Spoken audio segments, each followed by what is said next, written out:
सर्दियों की धूप। उत्तर भारत के एक छोटे पहाड़ी गांव शीतपुर में ठंड का मौसम जीवन को चुनौतीपूर्ण बना देता है। बर्फ की सफेद चादर, कड़कड़ाती ठंड और संसाधनों की कमी, इन सबके बीच गांव वाले हर साल सर्दियों से लड़ते हैं।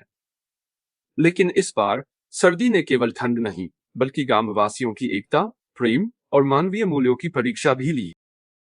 गांव बर्फ की सफेद चादर में ढका हुआ है। चारों ओर शांति है, बस ठंडी हवा की आवाज सुनाई देती है। एक बूढ़ी महिला पानी लाने के लिए कुएं की ओर जाती है। शीतपुर, जहां हर सर्दी अपने साथ नई चुनौतियां लेकर आती है, इस साल सर्दी ने कुछ ज्यादा ही कहर ढाया है। गांव के लोग ठंड से बचने और जीने के लिए संघर्ष कर रहे हैं। कुछ बच्चे एक अलाव के पास हाथ सेकते हुए ठिठुर रहे हैं। गांव का चौराहा खाली है। रघु काका अलाव के पास बैठे हैं। उनके चारों ओर बच्चे जमा है। काका उन्हें एक कहानी सुना रही हैं। रघु काका: बच्चों, बहुत साल पहले जब मैं तुम्हारी उम्र का था, ऐसा ही एक सर्दियों का तूफान आया था। उस समय हमारे पास न खाने को अनाज था, न जलाने को लकड़ी। लेकिन हमने मिलजुल कर उस संकट को हराया। याद रखो, जब तक हम सब साथ हैं, कोई भी मुसीबत हमें हरा नहीं सकती। रामू, बच्चा: काका, अगर फिर से ऐसा तूफान आए तो क्या हम उसे भी हरा पाएंगे?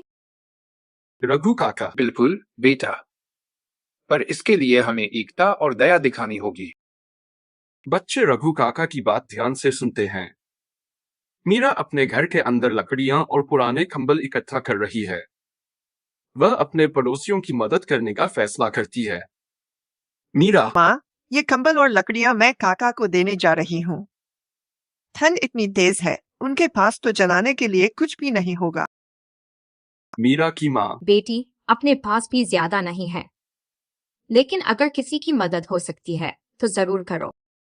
मीरा कंबल लेकर बूढ़े दंपति के घर जाती है। मीरा: काका, ये कंबल रख लीजिए।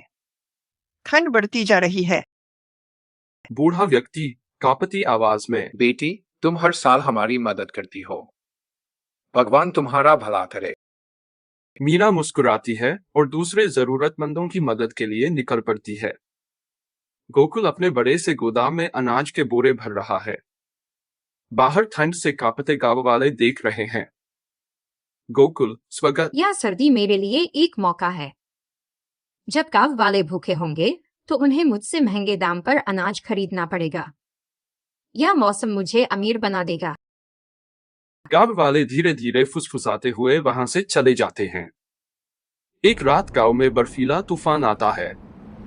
पेड़ गिरने लगते हैं। हवा की तेज आवाज हर ओर गूंजती है। लोग घरों में दुबके रहते हैं। शीतपुर पर संकट के बादल मंडराने लगे। बर्फीला तूफान गांव के लिए विनाशकारी साबित हो रहा था। मीरा अपने घर में बच्चों और महिलाओं को इकट्ठा करती है। मीरा: डरो मत, हम सब मिलकर इस तूफान का सामना करेंगे। मेरे पास थोड़ी लकड़ी और अनाज है, इसे मिलकर इस्तेमाल करेंगे। बच्चे और महिलाएं सहमति में सिर हिलाते हैं। मीरा गांव वालों को अपने घर बुलाती है। मीरा: यह समय स्वार्थ का नहीं है। अगर हम सब मिलकर थोड़ी थोड़ी मदद करें तो कोई भी भूखा नहीं रहेगा। गांव वाले अनाज, लकड़ी और कंबल लाकर इकट्ठा करते हैं। एक बूढ़ी महिला अपने आखिरी बची दाल का कटोरा लेकर आती है। मीरा: यह हमारा असली धन है, हमारी एकता। सभी सहमति में सिर हिलाते हैं। गोकुल खिड़की से देखता है कि गांव वाले मीरा के घर में एक साथ हैं। वह शर्मिंदा होता है। गोकुल: स्वागत। मैंने कितना गलत किया। यह समय मदद का है, न कि लालच का। वह अनाज के बोरे उठाकर मीरा के घर पहुंचता है। गोकुल: मीरा, मुझे माफ कर दो।